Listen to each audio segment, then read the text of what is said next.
Incorporée à l'étape du moulage, voici la carte d'identité du comté.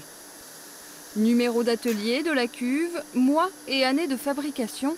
La plaque verte permet de tracer chaque meule et de maîtriser les volumes. Une coopérative est donc limitée dans sa production.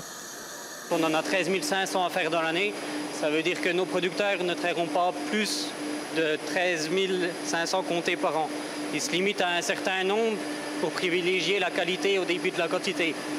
Donc on n'est pas dans de la productivité, on est plus dans un fait de qualité pour développer des flores différentes et développer un terroir dans nos fromages.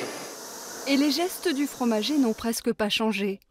60 ans plus tôt, le comté était le premier fromage français à recevoir l'appellation d'origine contrôlée. Ce marquage certifie son authenticité.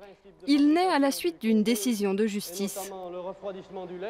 Ça se passe en 1952. Le tribunal de Dijon dit à une brave épicière de cette même ville « Vous n'avez pas le droit, madame, de vendre du gruyère de comté fabriqué en Côte d'Or ».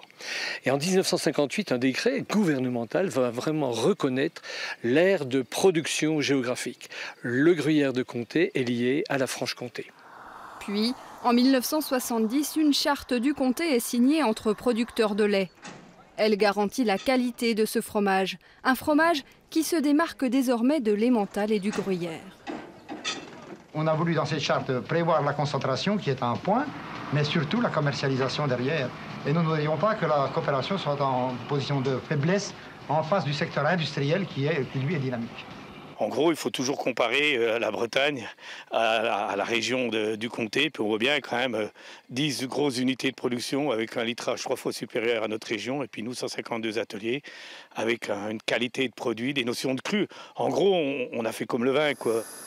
Dans chaque fruitière, une plaque symbolique est apposée sur les comtés fabriqués ce jour. Des meules anniversaires qui ne pourront pas être dégustées avant 2019.